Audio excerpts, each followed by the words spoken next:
Livro Marcas do que Ficou. Autor Marcelo Lapenda. Maria Clementina Barros Lapenda. 16 de agosto de 1928, 5 de janeiro de 2011.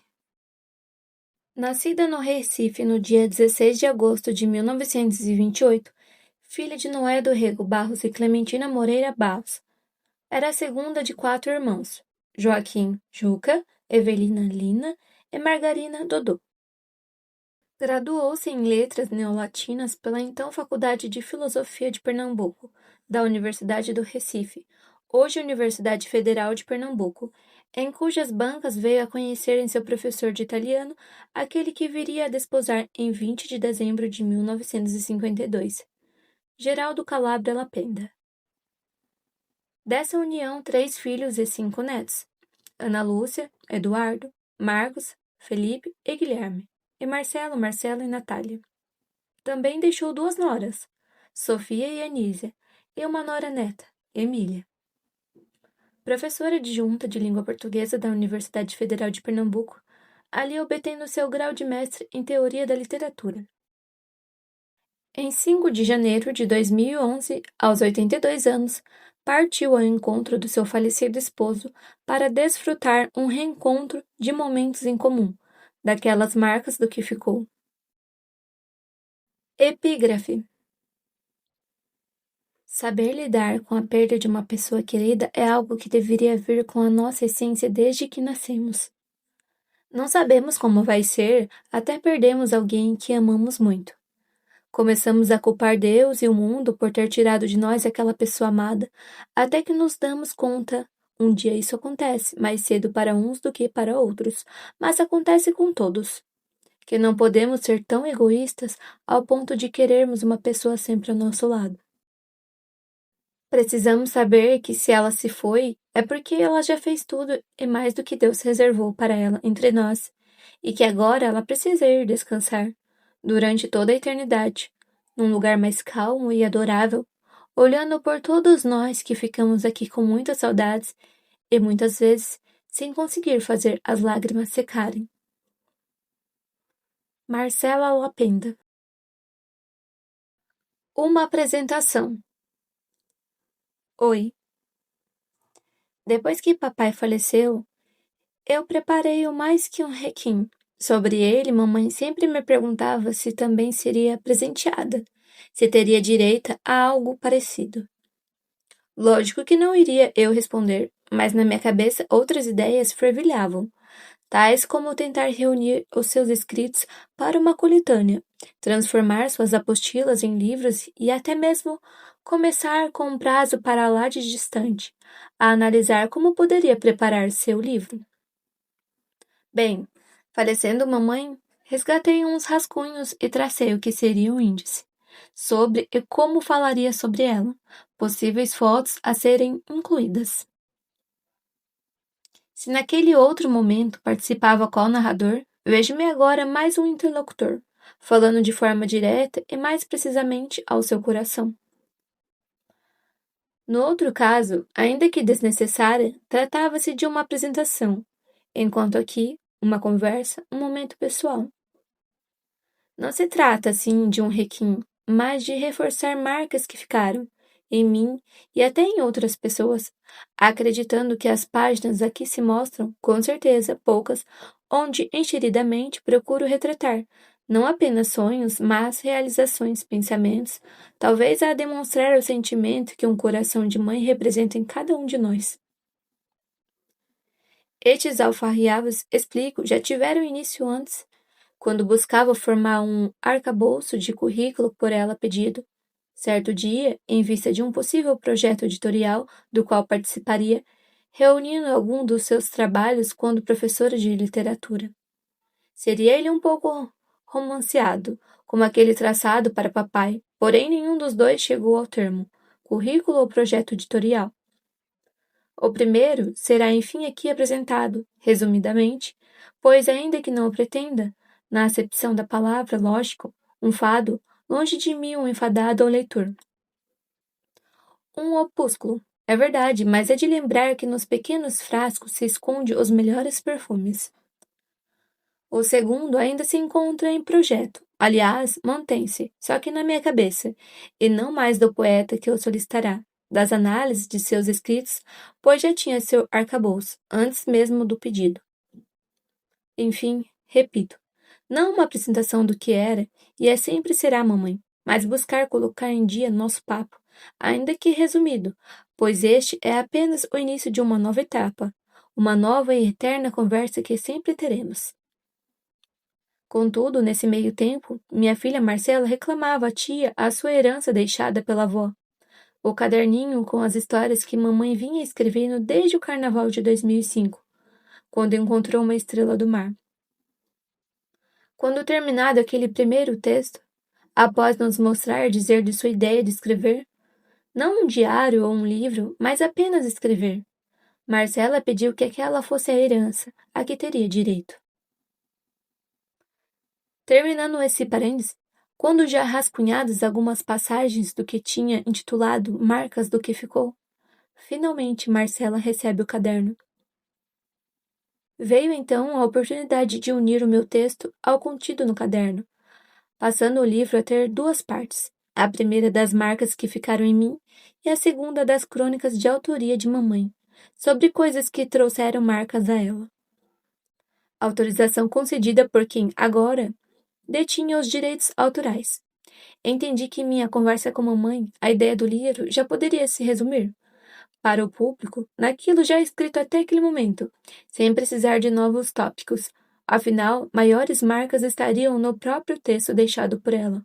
Por isso, ainda que utilizando, não por acaso, a ordem alfabética, a dupla autoria do livro, uma para cada parte. Ficam assim registradas as marcas do que ficou de mamãe e nós. Marcelo. Marcelo do Regos Barros Lapenda. Parte 1. Marcas do que ficou em mim. Ser íntimo. Ele, o artesão, fez dentro dela sua oficina. Ela, a tecelã, vai fiar nas malhas do seu ventre, o homem de amanhã. Dizem que só teremos a possibilidade de ser íntimo de alguém, fazer parte de alguém, após algum tempo de convivência. Não é de todo verdade, pois com mamãe é diferente. Antes mesmo de ela nos conhecer, ou mesmo saber que simplesmente existimos, já estamos lá, partilhando seu íntimo, conectados um ao outro. Essa ligação é tão forte, um pacto tão sublime, que quando se entende necessário o momento da separação, o nosso nascer é como uma ruptura, a quebra do elo de união, representado pelo corte do cordão umbilical. E é realmente tão forte e avassalador tal afastamento que nos pomos a chorar. A mãe, até que de felicidade, finalmente conhecerá aquela criatura que devagarzinho, durante toda a gestação, pôde contemplá-la pelo seu melhor, o seu interior. Mas para o filho, o choro é o lamento pela separação, por não possuir ele mais a prerrogativa de ser íntimo de sua mãe, ou melhor, ser o seu íntimo. Há compensações, é certo, como o poder ainda desfrutar do aconchego, do alimento materno, dos cuidados, mas é uma proteção menor, que não guarda mais aquele contato com a alma. Durante a vida, a cumplicidade até que continua, dedicando-se à mãe a levar o conhecimento àquele ser, à luz. Os primeiros passos, a primeira queda, cujo consolo rápido faz com que as lágrimas se acalmem, secando. Dia a dia, a cada instante, tudo se renova. Sempre uma mão amiga, o colo meigo, um afago, um acalento, um guia. Ao acordar de um novo dia, vemos que o dia anterior não mais existe. Não o temos mais, mas ainda temos muito tempo. Afinal, como diz a música, todo dia nasce novo em cada amanhecer. Uma nova intimidade, um novo pacto, uma nova relação se forma nesse trajeto, no novo caminho que surge a cada amanhecer. E ao nos despedirmos derradeiramente da matéria, podemos não ter mais a mão que guia, a proteção para os passos distraídos, ao menos no sentido físico, mas certamente haverá, no nosso íntimo, a lembrança daquela malha tecida ainda no ventre, que nos ajudará na travessia, como um manto protetor, a alcançar a luz que ela fez brilhar quando nascemos, mostrando-nos o norte a seguir. Na noite sem fim, és minha estrela guia, a qual me coloco sob eterna proteção. Guarda zelosa sob tua haste. Deixe meu ser para vislumbrar o mundo em um novo amanhecer. Sua trajetória. Nossa vida é como uma longa caminhada até o topo de uma montanha. No início, com os pés da montanha, vemos a caminhada como nossa eterna luta diária pela sobrevivência. No meio desta árdua caminhada, ao olharmos para trás, vemos que com todas as tristezas, alegrias e rotinas, tudo o que deixamos, nada se compara com o que há de vir na eterna caminhada. E ao atingirmos, finalmente, o alto da montanha, ao final da jornada da vida, ao início da eternidade, olhamos e vemos, então, a grandeza da criação divina. Sua caminhada nada teve de árida. Ao contrário, grandes frutos brotaram, pois fértil foi o terreno em que foi construída sua morada. Não que tenha ele sido oferecido pronto e cultivado, mas você soube prepará-lo, escolher as sementes e assim semeá-lo, para ao final colher. Em nenhum momento esperou que outros se entregassem ao trabalho árduo, pois não seria do seu feitio ser mera figuração, ainda que se possa entender, pois soube muito bem compartilhar, dividir, viver com aquele que colheu para, conjuntamente, escrever a história da sua vida. Afinal, como alcançar o alto da montanha sem dispor da ajuda de um companheiro para a viagem traçada? Um sempre a base, a fortaleza, a motivação do outro. Juntos, puderam persistir chegar lá. Separados, poderiam até chegar lá, mas não estariam lá, pois seria, quanto muito, uma historia e nunca a história de uma vida. Um sempre completando o outro, o conjunto sendo maior que o todo, para que suas vidas fossem, como ainda o é, uma história sem fim. E quis o destino, como você sempre falava, que ficasse guardada, à espera daquele com quem dividiria seu futuro.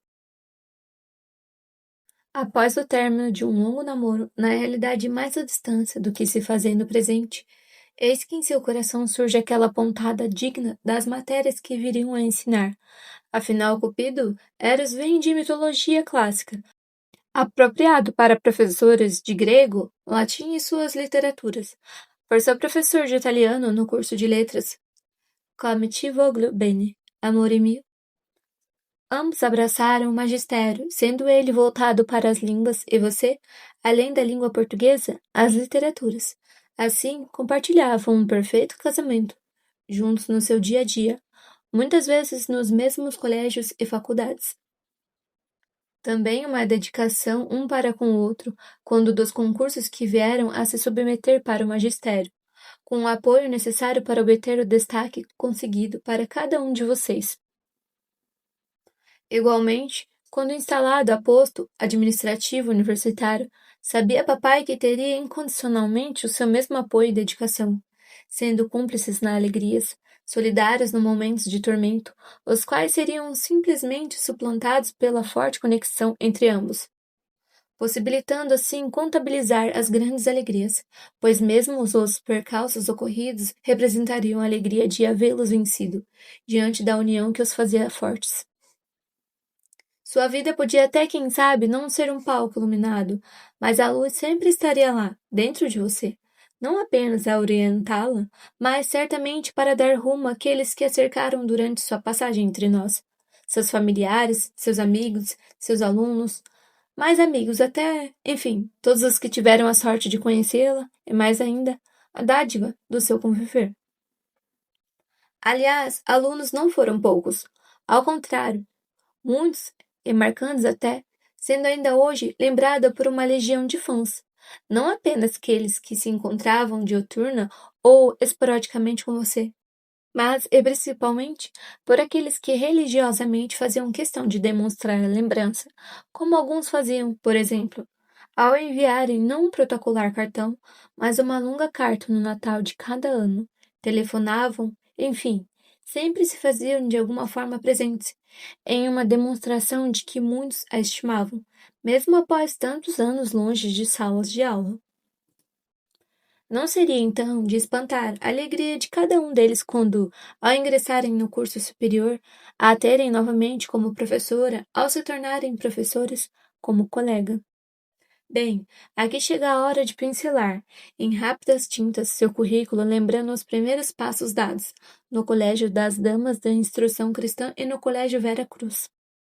Seus graus acadêmicos: bacharel e licenciada em Letras Neolatinas pela então denominada Universidade do Recife, hoje Universidade Federal de Pernambuco, no início da década de 1950, em cujos bancos viria ainda seu mestrado, na área de Teoria da Literatura, com os seus níveis estruturais na obra literária.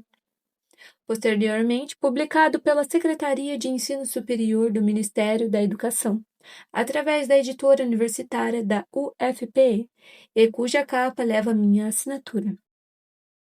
A esses, acrescentaria outros cursos de extensão e de especialização em literatura brasileira, teoria da literatura, literatura infantil e literatura da vanguarda, nas décadas de 1970 e 1980. Mas como esquecer a Universidade de Salamanca, onde todos nós fomos? Como turistas, é claro, enquanto você ia na Rússia no curso superior de Filologia Hispânica, sob as lentes de Miguel de Unamuno, como créditos para um possível doutorado, e ao encontro de La Obra de Literária de Cortázar. Ou melhor mesmo, ainda, lembrar de suas participações em inúmeros seminários e congressos nas áreas de linguística e literatura, convidada para compartilhar seus ensinamentos. Em alguns, lá estava eu como mero assistente, em outros, até secretariando o evento. E, o melhor, aproveitando para passar um pouco Arco Verde, Pernambuco e Campina Grande, Paraíba, por exemplo. E dentre tais participações em eventos até de âmbito internacional, destacaria os seguintes temas: Posicionamento de literatura infanto-juvenil no Brasil, 1981, Imagem de Pedra, Aspectos Estilísticos, 1982. Descrição e funcionamento do sistema literário e análise de seus elementos constitutivos, 1982. Literatura artística e literatura popular, Humorismo, 1982. Linguagem poética, 1982. E Linguagem poética de Lascivo Varejão Filho, 1982. Mas sua produção intelectual era ainda mais ampla, pois além da sua dissertação de mestrado, que veio a ser publicada sob os auspícios de projeto editorial do Ministério da Educação, Níveis Estruturais na Obra Literária, 1982. Como esquecer de seus vários trabalhos veiculados não apenas em revistas especializadas, anais e jornais, como também através de apostilas de suas aulas para os cursos de letra da Universidade Federal de Pernambuco, UFPE, e da Faculdade de Filosofia do Recife. Fafírio. A religião entre os romanos, estudos universitários, UFPE, 1971, figuras de estilo, Diário de Pernambuco, 1971, variedade de estilo na literatura latina, Diário de Pernambuco, 1972, estilo e estilística, Diário de Pernambuco, 1972, disse Livitante Day inicialmente no Diário de Pernambuco, em 1973. E posteriormente ampliado em forma de apostila para seus alunos de literatura latina da Fafiri, em 1974. A época de Augusto Fafiri, 1974. Estudo comparativo entre Aululare, de Plauto, e O Santo e a Porca, de Auriano Salsuna, Fafiri, 1974. Classe de adjetivos e grau dos adjetivos, ambos em coautoria com Papai, Fafiri, 1974.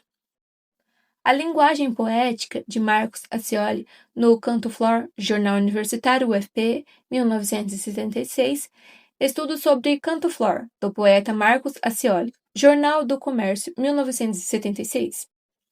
Posicionamento da literatura infanto-juvenil no Brasil, texto originalmente para ser apresentado no Encontro de Linguística e Literatura. Realizado em Serra Talhada, Pernambuco, em 1981. Mais que problemas de saúde em vovó impediram seu deslocamento, contudo integrou seus anais. Literatura infanto-juvenil em nosso país. Jornal do Comércio, em 1982. A Bailarina. Em Estudo Diário de Pernambuco, 1982. Descrição e funcionamento do sistema literário e análise de seus elementos constitutivos. Anais do Encontro da Linguística e Literatura. Arco Verde, 1982. Literatura Artística e Literatura Popular. Humorismo, Anais do Congresso Brasileiro de Teoria e Crítica Literária e do Seminário Internacional de Literatura. Campina Grande, 1982. Metodologia do Trabalho Científico, UFPE, 1984 e 1985. Universidade de Pesquisa Científica, UFPE, 1987. História da Literatura Latina, volume 1. Dos Primórdios à Helenização, UFPE, 1988.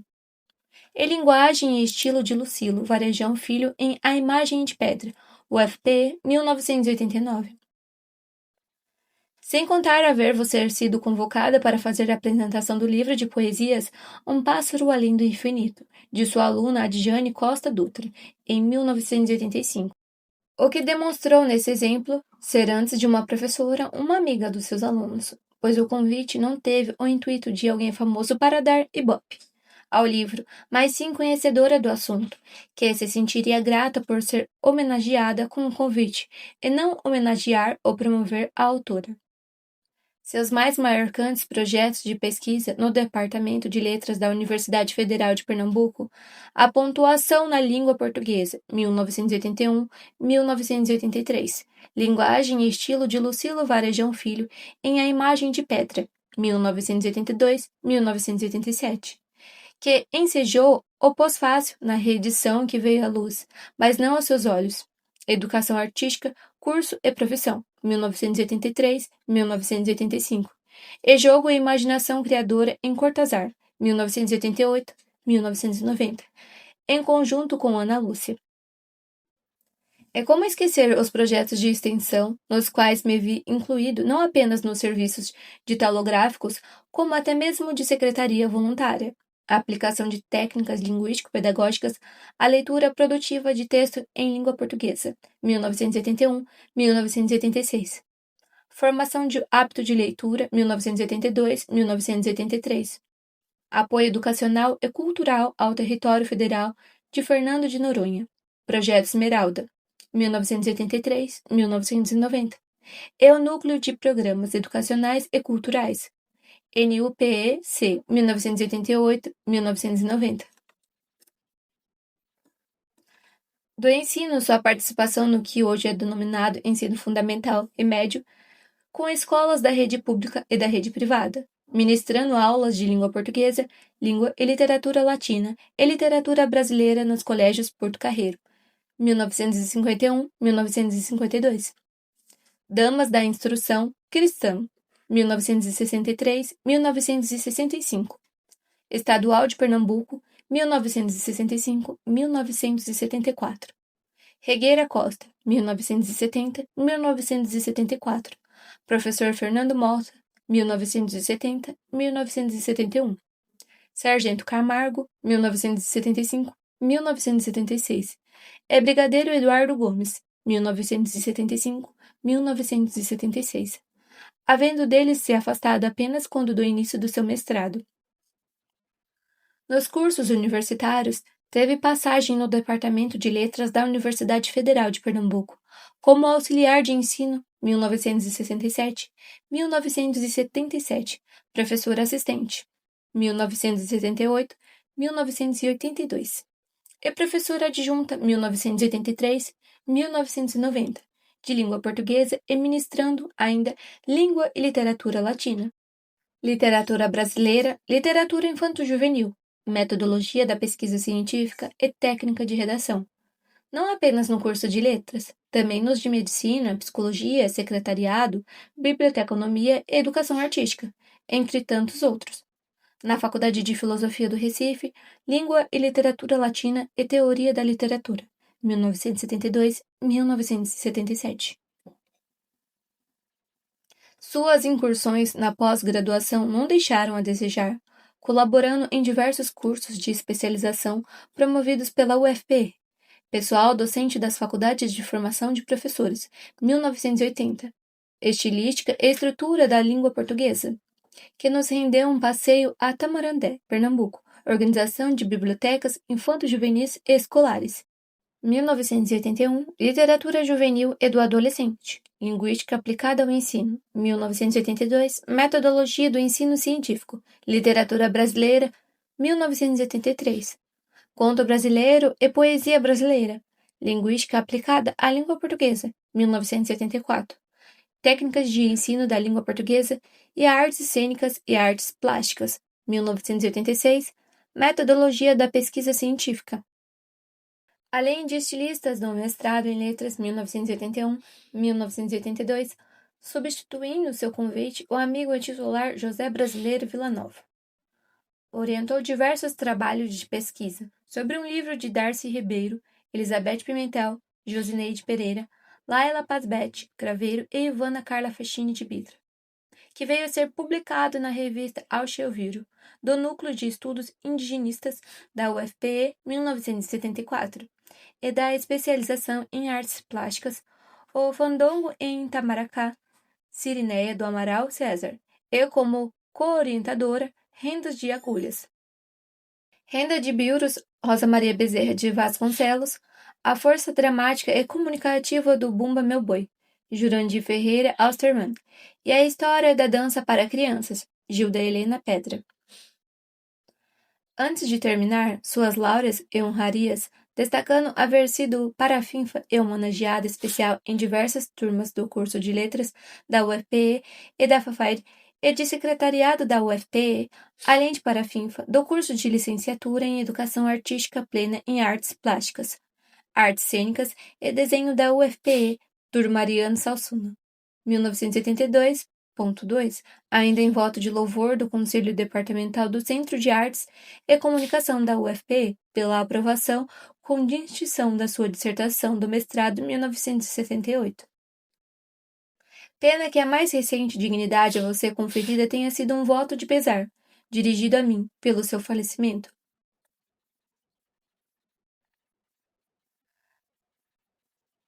Gostaria de apresentar um voto de pesar ao funcionário dessa casa, Marcelo Lapenda, pelo falecimento de sua genitora, a professora Clementina Lapenda, que foi uma ilustre professora da Universidade Federal de Pernambuco, tanto ela quanto o marido Geraldo Lapenda, que chegou a ser reitor da universidade. A professora Clementina, por muitos anos, exerceu o magistério no Departamento de Letras da universidade e faleceu essa semana, sendo hoje o seu 7º dia. Desfederal Margarida Cantarelli, presidente da 4ª Turma do Tribunal Regional Federal da 5ª Região. Por fim, não há como dizer que não tinha papas na língua, pois denominava o italiano talvez pela paixão adquirida do seu professor, espanhol, inglês e francês, além do latim, arranhando ainda, como se aperceberá, um pouco do iate que lhe era apresentado.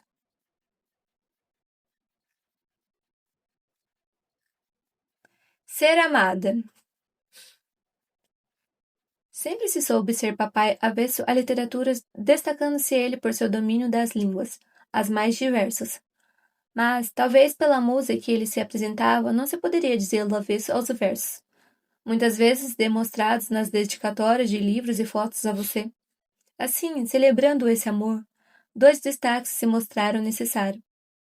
O primeiro, logo após vocês se casarem, em 20 de dezembro de 1952, mais precisamente na noite de Natal daquele mesmo ano, em língua indígena, intitulado Che Remireko, Aikoabe, Kunaitai, Iporangi, Itibaitaba, Ishiba, Soba, Iaba, Inambi, Cesar, Iti, Iporangi Juru, Sayá, Sendibá, Sembé Piranga, Rosiquibiaê, Xe Angá, Xe Razá Moezã, Moezá Sai, Iporangue Itacupê, Iaique, Sendibanga, Iaibá, Ipô, Iaituá, Iaitibá, Icama B.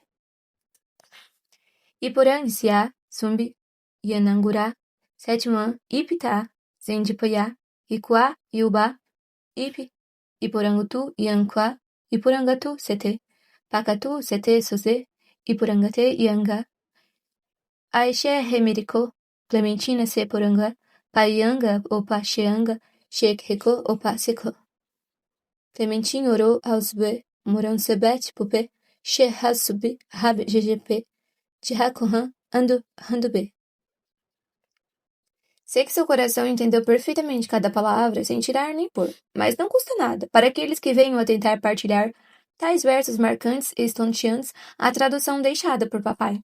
Conheço uma menina, são belos suas sobrancelhas, sua testa, seu rosto, seus cabelos, suas orelhas, seus olhos, seu nariz. São belos sua boca, seus dentes, seu queixo, seus lábios vermelhos, que atraem minha alma, ficando a alegrar meus olhos. São belos suas costas, seu lado, seus cotovelos, seus braços, suas mãos, sua nuca, seus ombros, seus seios também. São belos o seu ventre, seus quadris, suas nádegas, suas pernas, seus calcanhares, seus joelhos, sua cintura, suas coxas, seus pés, e bem bela sua cabeça. É bem belo seu corpo. Acima de todo seu corpo, é belíssima sua alma. Essa é minha esposa, Clementina e seu belo nome. Toda sua alma é toda minha alma. Todo o seu procedor é o seu procedor. Clementina, eu te amo com amor verdadeiro. Ama-me também tu, que fiquemos a sentir a alma um do outro. Creio que hoje permanece em vocês a sentir a alma um do outro, mais do que nunca. O segundo destaque da veia literária que você despertava em papai vem de uma poesia concreta, não apenas dedicada, mas específica para sua dissertação de mestrado, intitulada Homem e Mulher. A-R-O-D-A-N-E, Homem e Mulher. R-O-O-O-R-R. F-A-Pai, M-M. R-A-I-An, Homem em Mulher. I-O-I-E-R-A. De acordo com a interpretação dada por papai, o homem e a mulher, cada um em seu próprio mundo, ao serem tocados pelo amor, conotam-no de maneira diversa. No homem desperta o ardor, na mulher o sonho. O homem e a mulher, indivíduos que, unidos, se complementam, ao formarem pelo amor o toque de que participam. O homem agora se liga à geração do prole, tem a incumbência de ser pai, e a mulher se identifica com o lar, que simboliza a família, incumbe ser mãe. Ser você. Escrevo poesia, falo de amor, sinto que estou viva. Posso ir além do infinito, ver o pássaro que é minha obra tornar-se real. Para mim, desnecessárias fotografias, pois cada uma delas está impregnada nos meus neurônios, um a um.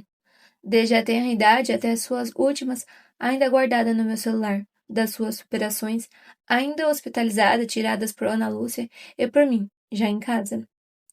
Não apenas as imagens, mas a linguagem ali contida subliminar, invisível aos olhos de uns, tão claras aos meus. Para os nossos amigos, algumas talvez sejam inéditas, outras já foram divulgadas, mas muitas foram não apenas sua trajetória, mas o seu próprio eu, ou seja, traduzem o que é ser você. Assim como deixar de colocar, como carinhosamente já me disseram uma vez, se é albinho ou seria albunzinho, tenho apenas que evitar cacofonos como aprendizado em suas aulas.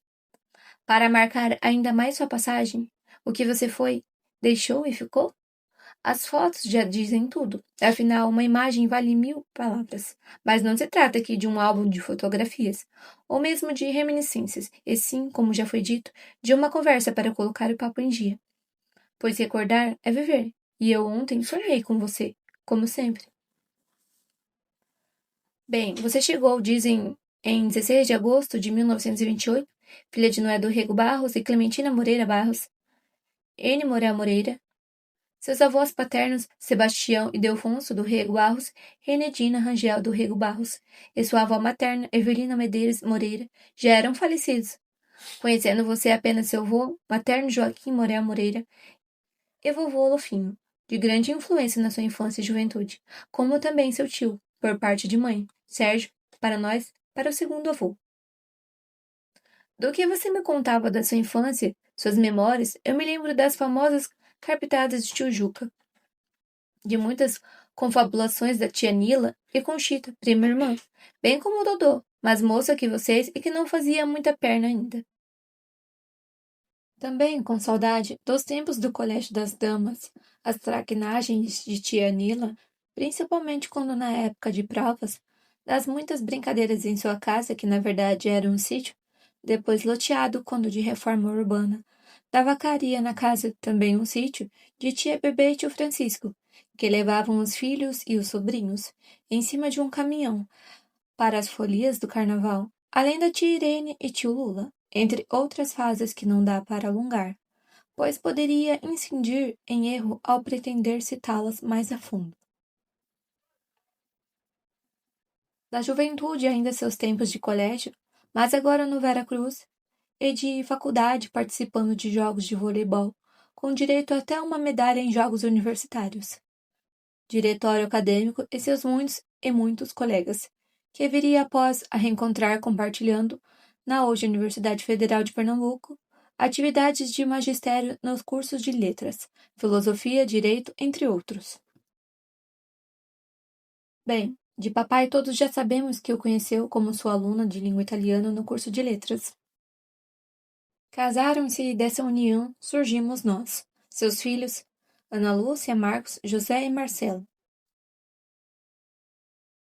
Bom, até aqui estava falando de apenas ouvir dizer, pois ainda não havia nascido, contudo vou alongar-me ainda mais um pouco.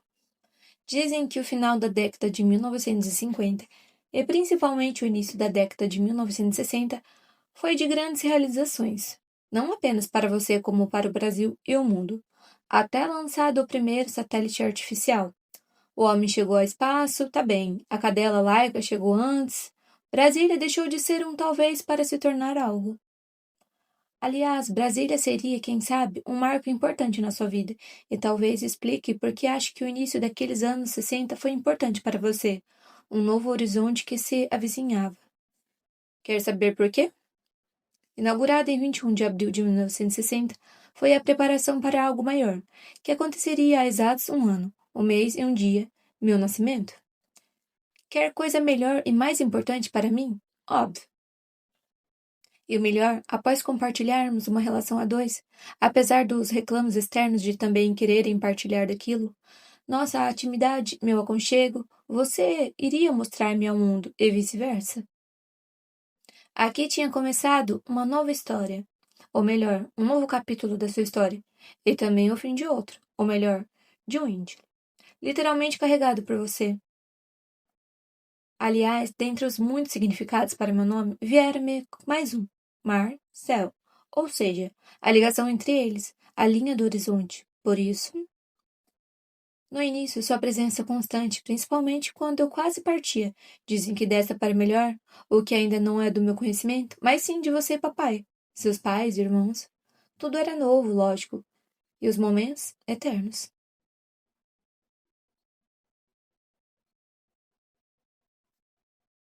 Depois, novos horizontes, o conforto nos momentos de tristeza, angústia, medo, o forte e o longo abraço nas alegrias, conquistas, ou seja, sempre nos seus braços, no calor e o aconchego do seu colo. Primeira professora, amiga, companheira de brincadeiras. Tem coisa melhor? Nem tudo foram flores, lógico. Dei um trabalhão, afinal precisaria de assunto para quando vier fazer o balanço de perdas e ganhos. Às vezes um pouquinho de preguiça para estudar, fazer as tarefas, outras, uma traquinagem maior. Mas você sempre ali, puxando minhas orelhas, mostrando como fazer, brigando, amando. Apoiando quando poderia recriminar, aplaudindo, sempre no sucesso e mesmo em caso de fracassos ou decepções. Em resumo, sempre uma presença constante, apesar de dedicar para cada um de nós filhos e netos tão pouco no seu dia a dia, apenas 240 horas por dia. Sempre tão presente que, após o encantamento de papai, passou a curtir viagens conosco, mesmo tendo que repetir parte de alguns roteiros, já vistos e revistos, para não deixar de participar daqueles momentos com todos nós, em família, como nos ensinaram você e papai.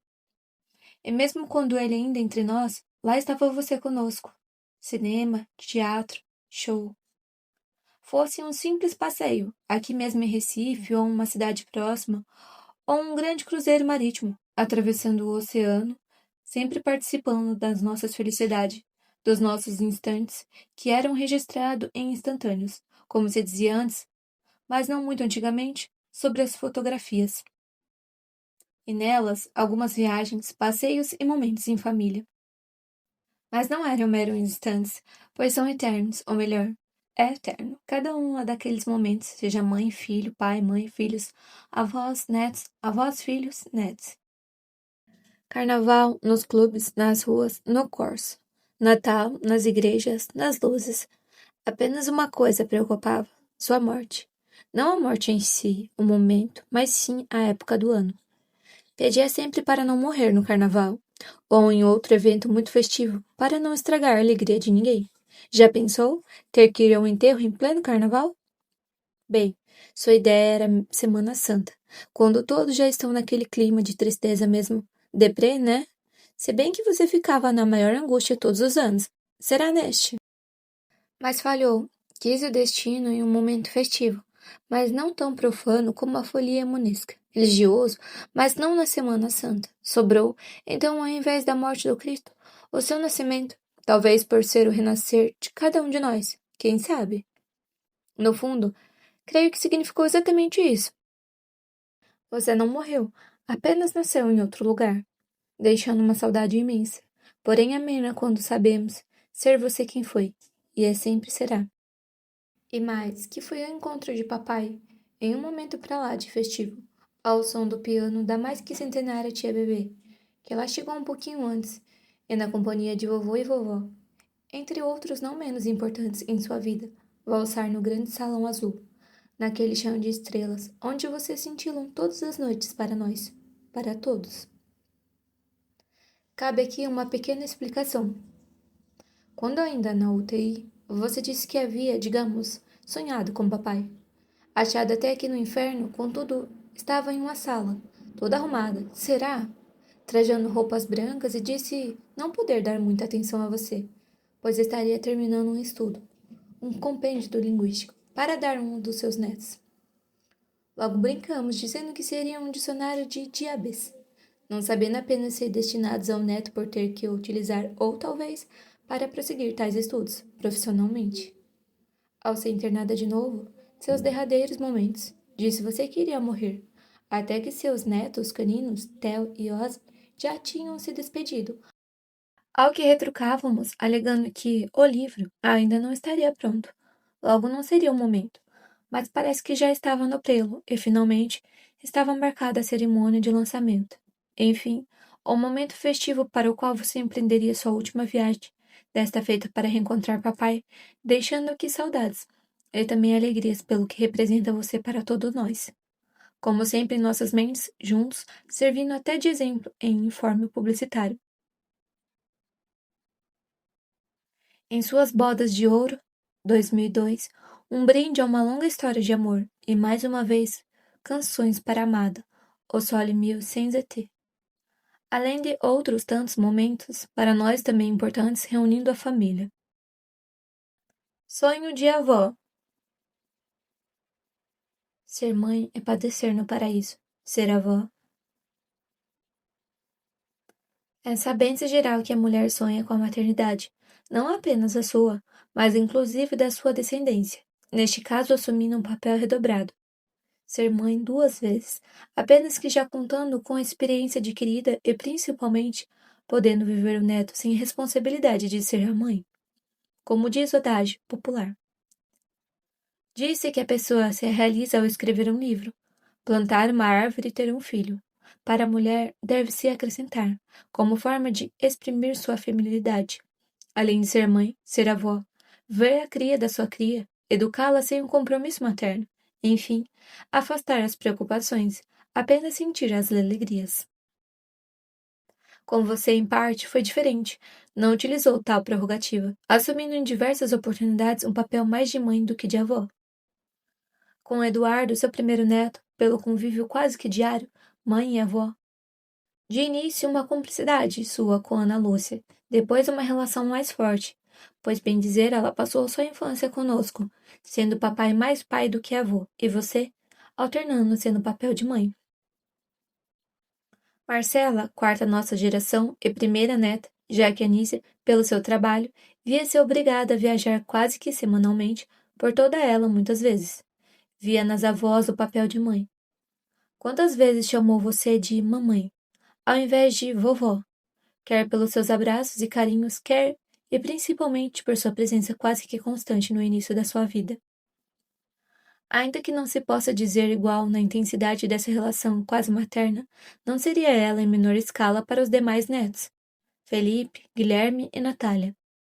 Ao contrário, levando sempre seu carinho e presença a todos, indiscriminadamente, ainda que talvez em seu coração, um pouquinho a mais para um ou para o outro. Contudo, não preferências que viessem a excluir ou diminuir, e sim sempre se dedicando a cada um deles, fazendo-se presente em todos os seus momentos, nas alegrias, nas doenças. Vale lembrar que a primeira casa de Natália, na realidade, foi a sua, tendo você preparado um quarto para ela, assim que saísse da maternidade. Bem, você sempre sonhou com seus netos, em tê-los. Creio que devido à sua convivência com o seu avô, desde pequena e durante a sua juventude. Em 1979, quando a Ana Lúcia já havia completado 1 ano de casada e nenhuma notícia de voo da cegonha, estávamos em Juazeiro, do Norte, em uma escala na viagem de carro indo para Fortaleza, onde você e papai participariam de um congresso de linguística. E, aproveitando para fazer um pouco de turismo, fomos até o horto visitar a estátua de Padre Cícero. Aproveitando a ocasião, você pede para que seu sonho de ser avó se realize. E mais, me inventa de acrescentar tantos netos quanto os botões da sua batina. Ato reflexo, passa a contá-los. 17. Mamãe, não precisa exagerar. São 17 botões. Se Ana Lúcia e Marcos não colaborarem, vai sobrar para mim. Ainda bem que o Padim Cício ouviu as minhas preces, e esquecendo de contar alguns botões, creio que só destacava alguns quando tirava a batina. Pensou que eram só 5. Já pensou? Eu com 14 filhos? Valei meu Padim Cícero.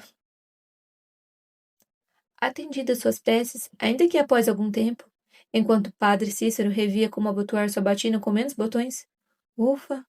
Chega seu primeiro neto e junto uma pequena decepção, pois mais do que ser avó, queria ouvir, dos netos, o terno vovó. Teve que esperar um pouco mais, apenas lhe sorrindo aos ouvidos e partir do segundo neto, já que Eduardo, não para seu desgosto, mas digamos tristeza inicial, resolveu criar um dialeto próprio, cabendo a você ser chamada de Aga. Que ducha de água fria, hein? Mas, após o estudo filológico empreendido por papai, você veio a descobrir ser mais aquinhoada que as demais avós. Afinal, enquanto elas eram apenas vovó, você era Aga, mais carinho, especial, personalizado. Bem, foi o que papai disse, mostrando-se até mesmo enciumado por ser apenas vovô.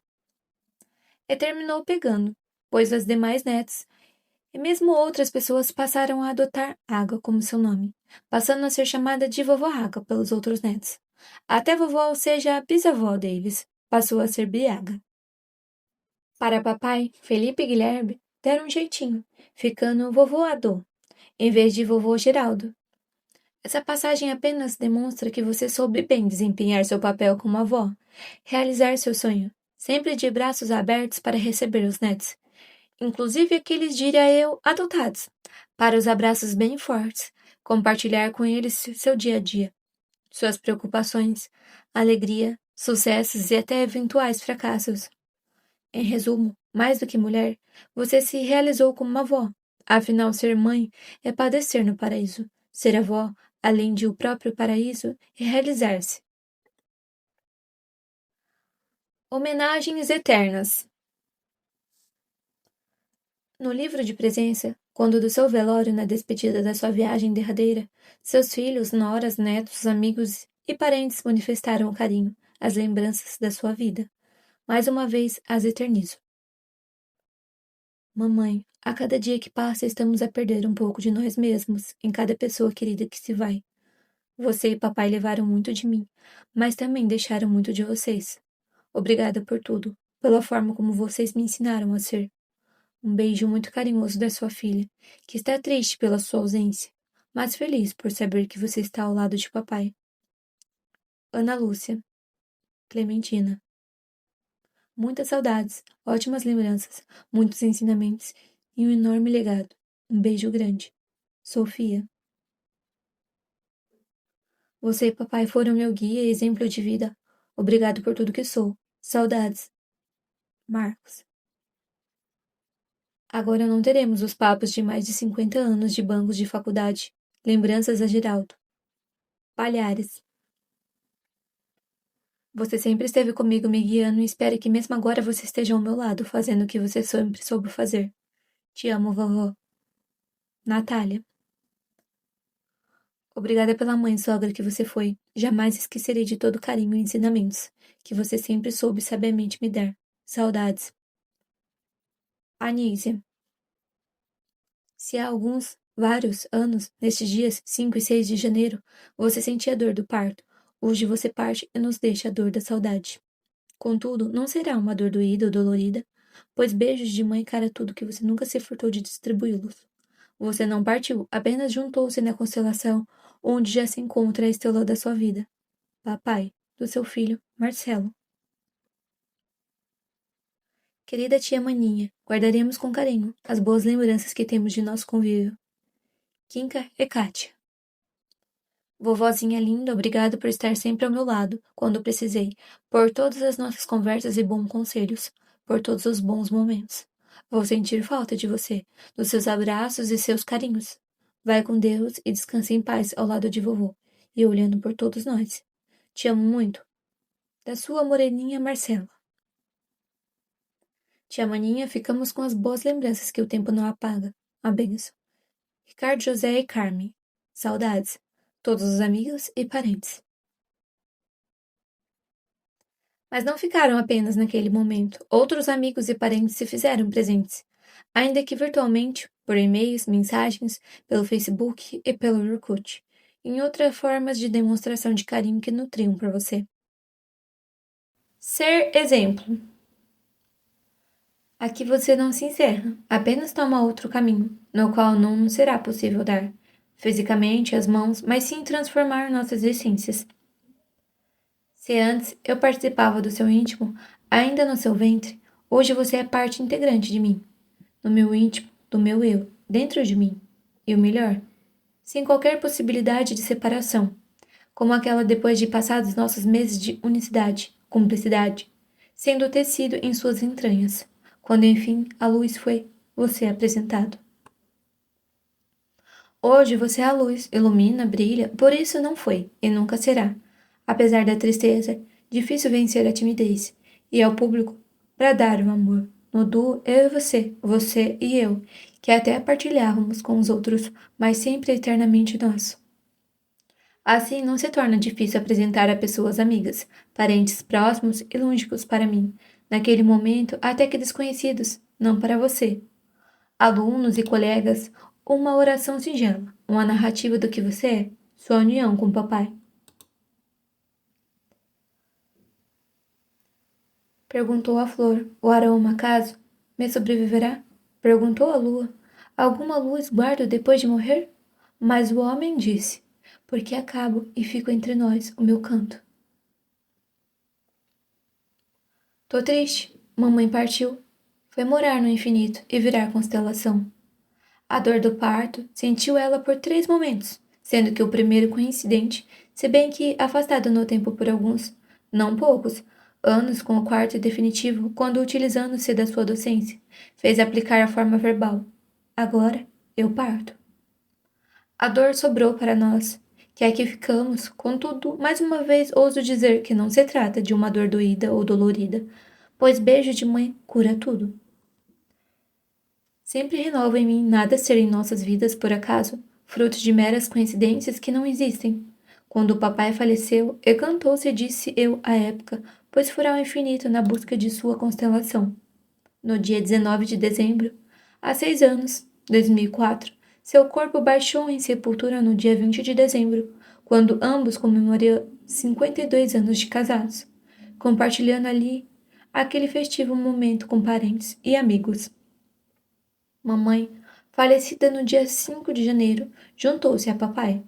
Fisicamente, pode-se dizer no dia 6 de janeiro, que além de ser o dia do aniversário de sua filha, por acaso, é também o dia de Reis, quando se comemora a chegada desses à presença do menino Jesus, e assim encerrando seus festejos natalinos.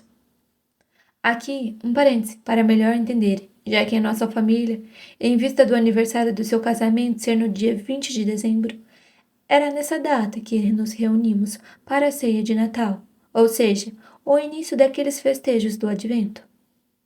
É de lembrar ainda haver papai nascido em 6 de dezembro, dia dedicado a São Nicolau, a partir de quem se origina a lenda do Papai Noel.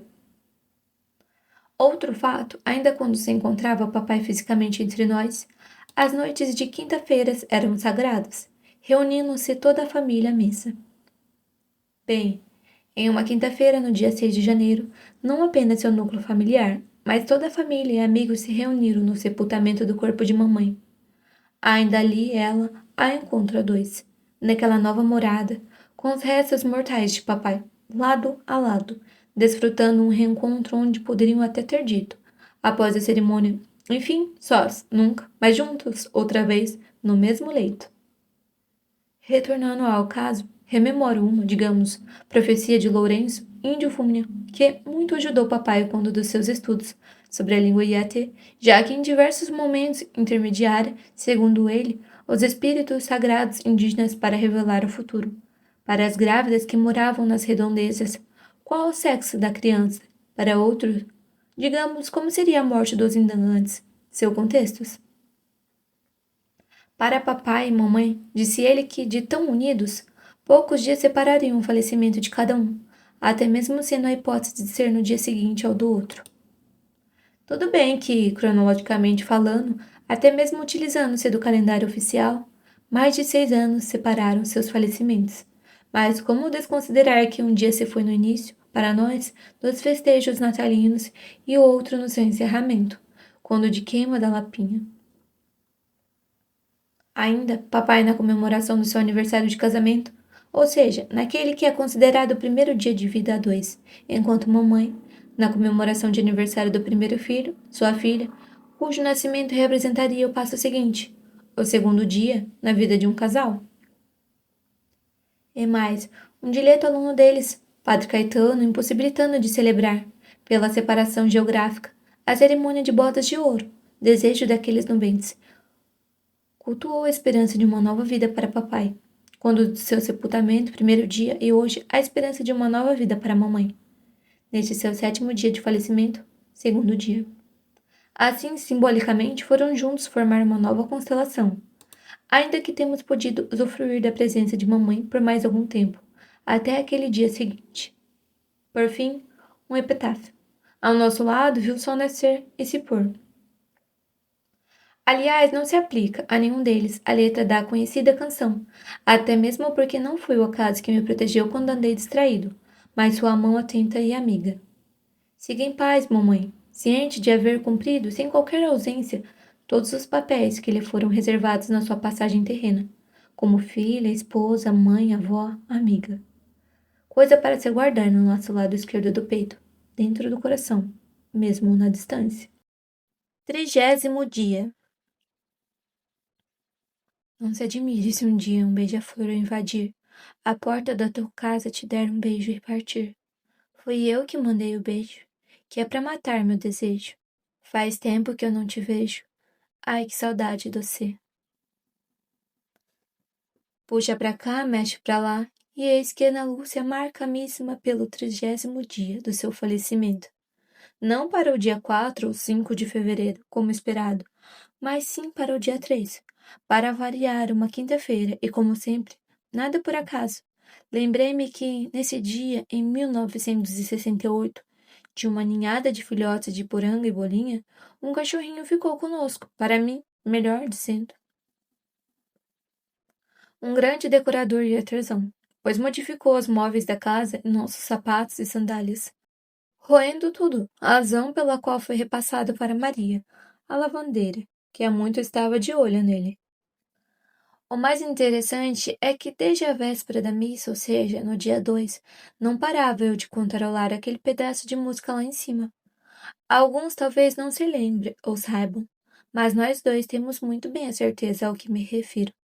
Para começar, pelo menos desde que eu me entendi por gente, creio eu, papai dava aos cachorros lá de casa nomes indígenas. Jaguaruma, Poranga, Wainumbu, Potira, apenas o Nick escapou. Bem, o meu lindo devorador de móveis e calçados era um inquieto, Guainumbi. Isto é, beija-flor. Nada por acaso a lembrança dele, ou mesmo não me sair da mente aquele trecho da música. Apenas faria um pequeno ajuste, e até transformando em um diálogo entre nós dois. Eu? Mamãe, faz tempo que eu não a vejo. Ai, que saudade de você. Você? Não se admire se um dia um beija-flor o invadir. A porta da tua casa te der um beijo e partir. Pois fui eu que mandei o beijo, que é para matar esse teu desejo, pois entre nós não há distâncias. Maria Clementina Barros Lapinta, parte 2. Marcas do que ficou. Crônicas.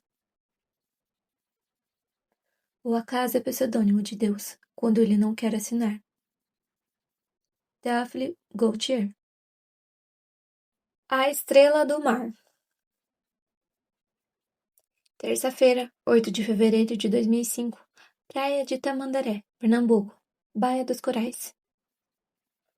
Um acaso mostrou que uma sintonia entre mim e algo sobrenatural estava, sem a menor sombra de dúvida, sendo estabelecida. Estava caminhando em plena terça-feira de carnaval na praia de Tamandaré, numa manhã ensolarada e convidativa para meditações.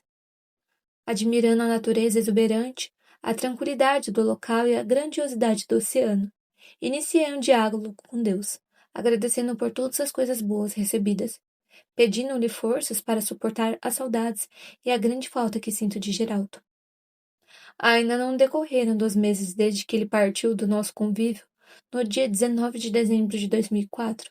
Entregou a alma a Deus, deixando-me com o coração partido. Converso com ele como se ainda estivéssemos juntos. Nessa manhã, contava-lhe como nossas vidas estavam vazias, como seu sorriso nos fazia falta e pedia-lhe que de onde estivesse, velasse por nós, respondesse às nossas perguntas, desse-nos sempre um sinal da sua presença e nos orientasse como sempre costumava fazer. Essas anotações registraram com um processo simples e ao mesmo tempo muito especial e significativo capaz de abrir as portas a um mundo riquíssimo de significados. Nossos ideais são como estrelas. Devemos pensar alto, altíssimo. Nas estrelas não podemos alcançá-las com as mãos, a menos que aconteça o inesperado. As estrelas do céu desçam até nós, caiam em nossas mãos em forma de estrela do mar. Seria uma forma acessível, embora ocorra eventualmente, poderia ser uma obra do acaso. Atualmente já me familiarizei com acasos, como disse meu filho Marcelo, na saudação feita ao pai, ao término da celebração da missa de 7º dia, na capela do Colégio Celaciano. Nada na vida do pai, como possa parecer, foi por acaso. Endosso suas palavras acrescentando: nada na nossa vida foi por acaso. Sempre os acontecimentos mostraram-nos as desígnios de Deus. O dia 20 de dezembro foi, e acho que continuará sendo um marco, talvez um símbolo em nossa vida. Dia do nosso casamento, 20 de dezembro. Nossa separação definitiva, até que a morte nos separe, 20 de dezembro. 2 filhos oficializaram o noivado e 2 netos batizaram-se na mesma data. Ele, agonizante, esperou que chegasse a nossa data para que eu pudesse lhe dar o meu último beijo, meu último adeus. Bem, mas voltemos ao principal da narrativa, no diálogo sem resposta ao vivo. Perguntava-lhe: você está feliz? Está no céu? Ele sempre acreditou na vida após morte. Sua fé, sua crença, sempre foram inabaláveis. A resposta foi rápida, impressionante e inequívoca, deixando-me por um momento atordoada. Entretanto, logo a seguir, no mar, pois as águas estavam convidativas, quis o acaso que viesse de imediato às minhas mãos uma estrela do mar, linda, brilhante, maior que a palma da minha mão. A estrela do céu me era inatingível, mas o inesperado acontecerá. Ela se transformou numa resposta palpável, real. Transformou-se numa estrela do mar, apanhando e apertando junto ao meu coração. Veio-me ao pensamento essa promessa, solene. Conversa lá e comigo para sempre. Muito obrigada pela resposta. Um dos nossos acasos mostrou-se que a sintonia sempre existente entre nós continua, e concordo com o Teolifine Gautier. O acaso é pseudônimo de Deus, quando ele não quer assinar. Recife, 16 de fevereiro de 2005. Não havia voz audível, mas ele respondeu a minha pergunta, concretizando-a na estrela do mar. M.C. Lapenda. A qualquer momento, você pode decidir mudar seu caminho na vida. D.N. Baser. Criei coragem e decidi mudá-lo. Escrevi o conto que segue. Espelho, espelho meu, baseado em fatos reais. M.C. Lapenda. Espelho, espelho meu. Há dias em que nos levantamos da cama com o pé esquerdo e as coisas não correm do jeito que gostaríamos. Certa manhã, contemplando-me atentamente no espelho, tornei-me subitamente consciente da minha aparência e sobressaltei-me. Deparei-me com a imagem da própria velhice. Cabelos opacos, ressequidos, pele macilenta, olhos sem brilhos, cansados, perdidos no espaço. No meu semblante, mais que tristeza, uma melancolia profunda. Senti-me adormentada, apavorada. Onde estava a mulher vaidosa, feliz, contente que já amanhecia o dia cantarolando?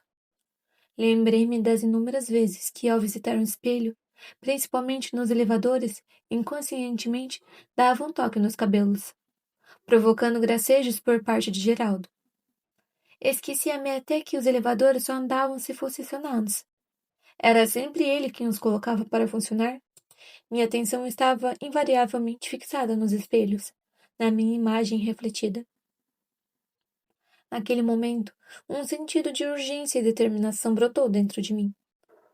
Sorri para a imagem, tentando afugentá-la. Não adiantou, foi inútil.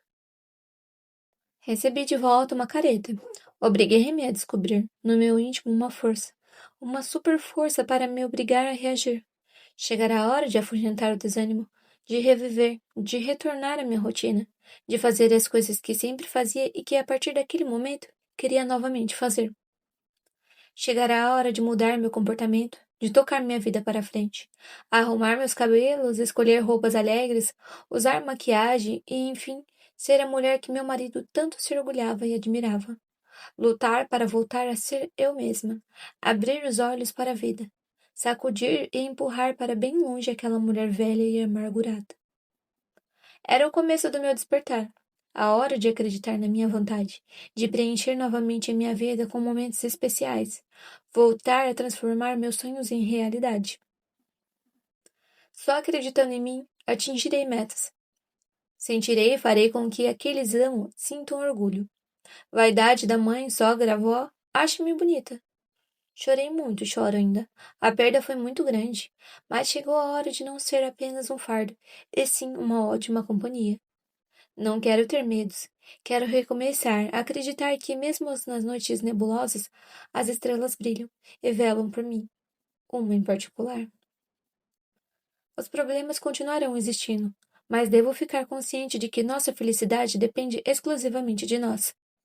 Podemos mudar o caminho da nossa vida. A questão é aproveitarmos as oportunidades que aparecem. Como diz meu filho Marcelo, a boa sorte deve ser forjada, construída. Muitos são os que querem ter a boa sorte, mas poucos os que desejam buscá-la. Lembrei-me e sempre deste conselho e procurarei segui-lo finalmente. Obrigada, meu espelho, por ter despertado a antiga mulher, a mulher que sempre compartilhou ativamente, de igual para igual, da vida do meu marido, filhos, noras e netos. Procurarei doravamente forjar, construir minha boa sorte.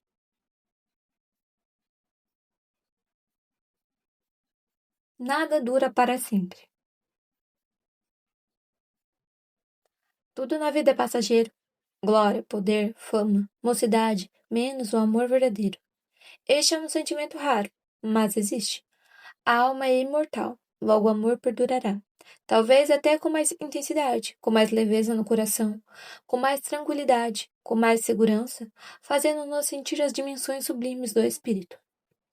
Há muitos anos atrás, num dos 52 anos de vida em comum, recebi dentre os incontáveis presentes um livro cujo título é Nada Dura para Sempre, da autoria de Sidney Sheldon. Quis o acaso que os mesmos viessem a ter as minhas mãos há pouco tempo. Como sempre, em todos os presentes, por pequeninos que fossem, havia uma dedicatória. Neste havia a seguinte: Ao amor della mia vita che ti regalo scel soli scur astri Geraldo uma boda no dimenticato che il nostro amore durerê para sempre. Após seu falecimento, aprendi a valorizar a dimensão exata do amor que sempre nos uniu e cheguei à conclusão que realmente ele perdurará. E perduraria para sempre.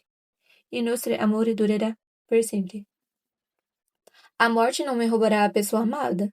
Muito pelo contrário, a cada dia que passava, ela se tornava mais viva para mim. Eu não havia perdido a pessoa amada. Meus sentimentos se tornavam mais fortes. Sinto cada dia mais próximo a mim. É como se fluísse energias em minha direção, como se mãos invisíveis me guiassem, me afagassem.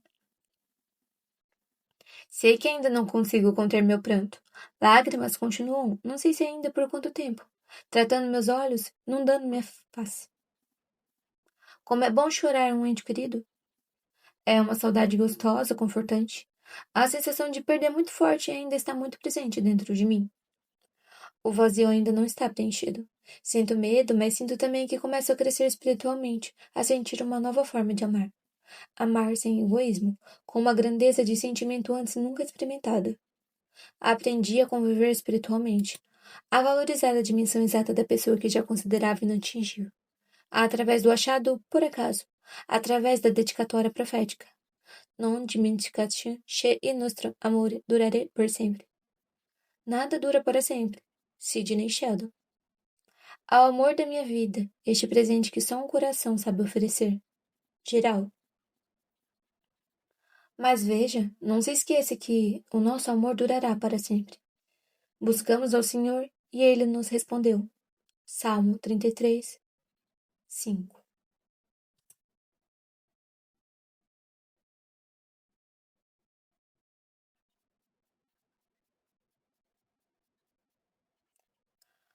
A boa sorte.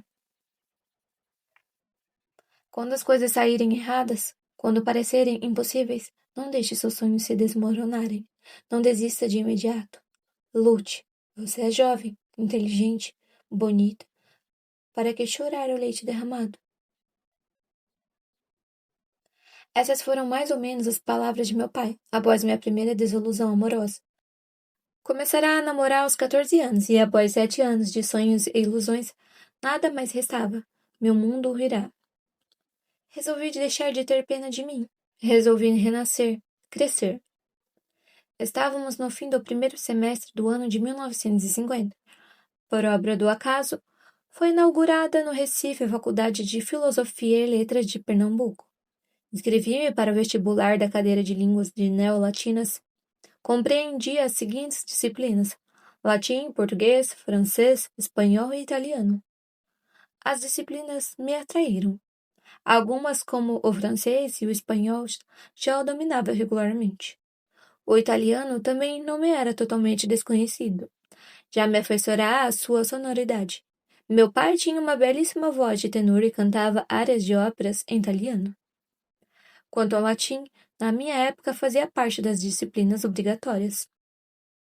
Não poderia de forma alguma desprezar esta oportunidade. Brinquei até com meus pais, dizendo-lhes: já estou prevendo meu futuro. Se eu me casar com um rapaz pobre, serei professora de línguas ou de literaturas. Se, ao contrário, casar-me com um rapaz rico, terei a oportunidade de percorrer toda a Europa sem envergonhá-lo. Nem precisarei de intérprete. Submeti ao concurso e obtive o primeiro lugar numa turma de 36 alunos. O que consegui não caiu do céu. Estudei muito, lutei e como lutei. Eis que surge um outro acaso no meu caminho. Um jovem oriundo da cidade de Nazaré da Mata, interior de Pernambuco. Fora estudar no Rio de Janeiro, no seminário de São José, onde um tio, Monsenhor Virgílio Lapender, irmão de seu pai, era o atual reitor. Destacando-se nos estudos, o jovem foi enviado para Roma a fim de concluir o curso de teologia na Pontífice Universidade Gregoriana. Quase no fim do seu curso, perto de se ordenar como sacerdote, entendeu bem que não era aquela a vocação escolhida. Resolveu optar por magistério. Seu nome, Geraldo Calabria Lapenda. Fluente em vários idiomas, recém-chegado da Itália, onde passará 3 anos, foi de imediato convidado para ocupar a cadeira de Língua e Literatura Italiana, juntamente na faculdade onde eu acabará de ingressar. Acaso sorte, boa sorte. Já tinha tomado conhecimento através de inúmeras leituras que a boa sorte não cai do céu. Ela é criada por nós. Muitos são os que querem, mas pouco os que decidem batalhar para possuí-la. Pensei comigo mesma. Não deixe para amanhã o que pode ser feito hoje. Crie condições favoráveis. Não desista. Tenha confiança em si mesma. A sorte já caiu em suas mãos. Agarre. Não a deixe escapulir. Precisava preparar as condições favoráveis. As oportunidades não dependem apenas da sorte. Devemos trabalhar. Os acasos. Nosso professor, além de competente, era jovem, simpático, bonito, 26 anos, na flor da idade e solteiro. As alunas ficaram entusiasmadíssimas, e não seria eu a querer ser a exceção da regra geral. O que fazer? Quer armas para fazê-lo notar-me? Decidi a melhor. Estudar tanto que me fizesse sobressair entre as demais concorrentes. O resultado foi o esperado. Fui a única aluna a tirar 10 em todos os exercícios e provas. Era a aluna modelo que todo professor gosta de ter em sala de aula. Era uma aluna atenta, que absorvia todos os ensinamentos. Já conseguia manter um diálogo em italiano. O resultado não poderia ter sido melhor. Concluí meu curso casada com meu professor, senhora Clementina Lapenda, 20 de 12 de 1952. Do nosso casamento, ganhamos 3 filhos, Ana Lúcia, Marcos e Marcelo, que por sua vez nos deram 5 netos. Eduardo, filho de Ana Lúcia, Felipe e Guilherme, filhos de Marco, e 2 netas muito lindas, Marcela e Natália, filhas de Marcelo. Geraldo, ainda no seminário. E como professor da Faculdade de Filosofia de Pernambuco, 1950, época que eu conheci. Perdas e ganhos. O que aqui escrevo não são devaneios nem tampouco teorias. São o dia a dia de uma mulher consciente de sua maturidade. São reminiscências de um passado. Uma avó que teve ao longo dos seus 76 anos o privilégio de ganhar mais do que perder. Costumo dizer frequentemente que sou uma mulher rica, riquíssima, não de bens materiais, mas de dádivas celestes. Nasci, como se costumava dizer, em berço de ouro. Tive uma infância tranquila e feliz. Naquela época não existiam apartamentos onde crianças e animais de estimação são confinados. Fui criada num sítio. Imagine minhas riquezas. Não era um sítio nombrado. Era separado de outras propriedades por sebes. Incontáveis árvores frutíferas, coqueiros, mangueiras, goiabeiras, cajueiros, jabuticabeiras. Além de árvores, áreas de gramados para pastos, vacas, carneiros, cabras, porcos. Área de galinheiros para galinhas, patos, gansos, perus e até pavões. Possuímos área de lazer, campo de futebol e voleibol. Nossa casa distava 50 metros da rua principal. A rua Dr. José Maria, número 517, entre os bairros da Encruzilhada, Espinheiros e Aflitos. Nosso sítio pertencia ao atual bairro do Rosarinho. A coisa que eu mais me mergulhava eram os jardins. Possuímos até jardineiro para cuidá-lo. Aos meus 12 anos, eu também ajudava na jardinagem. Tínhamos uma área apropriada para nossa horta. Quantas hortaliças! Só de olhar dava água na boca. Meu pai adorava receber seus amigos e também os nossos. Sabia fazer um churrasco como poucos. Mamãe era anfitriã perfeita e, além do mais, nunca reclamava das bagunças que fazíamos. Não conhecia avós, ambos já eram falecidos, mas meu avô materno, que morava conosco desde sua viuvez, foi para mim algo inesquecível. É preciso uma narração só para ele. Era maravilhoso, inagualável, como ainda hoje sinto saudades dele. Como podem ver esse mundo real, não há fantasia neles. Me enriqueceram. Acompanharam-me sempre. Marcaram muito minha infância e adolescência. Minha primeira perda foi ver o sítio transformar-se em rua. O interventor Agamenon Megalhães intimou os proprietários a lotearem os sítios para transformá-los em um só bairro. Nasceu o bairro do Rosarinho, atualmente um bairro da primeira classe. Nosso sítio transformou-se em uma rua General Arthur Oscar. É um perpendicular à rua Dr. José Maria. As árvores frutíferas foram, na maioria, abatidas. O local comportou 24 lotes e toda a família do meu avô passou a morar nesta rua. Era a nossa rua. Minha segunda perda, esta muito dolorosa, foi o falecimento do meu avô. Esta foi a perda das perdas. Contava eu, 20 anos, já não era adolescente. Chorei como adulto. Eu era uma neta muito querida, ele tinha muito orgulho de mim. Com ele aprendi, entre muitas coisas, a me impor e também a aceitar meus limites. Fui direcionada a ter confiança em mim, a ter certeza de que poderia contar sempre com meus familiares e que deveria sempre orgulhar-me deles. Amadureci muito depois dessa perda, mas a dor é importante na vida das pessoas. Lidar com perdas é muito difícil e só conseguimos superá-las se sofrermos até a exaustão, até esgotá-las, até enterrá-las. Aí surge a saudade, o fluxo dos dias. Meses, anos minoraram o sofrimento, coopera para crescermos e a alegria suplanta a tristeza. No decorrer da nossa existência, no nosso dia a dia surgem também os atritos, raivas, rancores. São circunstâncias e não perdas. Raiva é um sentimento humano. Dizer que nunca sentiu raiva é mentir. Depende do motivo. É algo passageiro, transitório. Perdas e ganhos, ganhar é sempre muito bom. Quanto às perdas, todos nós as sofremos. Resta-nos sabermos lidar com elas. Dependendo de nós, sobreviveremos aos naufragaremos. Gosto muito de relembrar uma frase que minha mãe costumava dizer. Quando Deus fecha uma porta, deixa sempre aberta uma janela. A mensagem. Duas grandes perdas marcaram-me até hoje. 76 anos de idade. A primeira já me referi. Foi aos 20 anos, a perda do meu avô. A segunda, recentemente, a perda do meu marido. O destino inexorável não me chamo de acaso, mas de destino, fatalidade, veio roubar-me. Aos 19 dias do mês de dezembro do ano de 2004, o homem maravilhoso que, o acaso, pusera no meu caminho e que, a boa sorte, transformará em meu esposo, foi levado para uma vida melhor? Foram 52 anos ininterruptos, lado a lado, como nos disse o sacerdote no dia do casamento, na alegria e na dor, na saúde e na doença, na pobreza e na riqueza, até que a morte nos separou. Separou-nos justamente no dia em que completávamos 52 anos de casados. 20 de 12 de 52 a 20 de 12 de 2004. Foram anos bem partilhados. Fomos esposos, amantes, colegas de profissão, cúmplices, confiantes. Sempre vivemos no mesmo universo, próximo um do outro.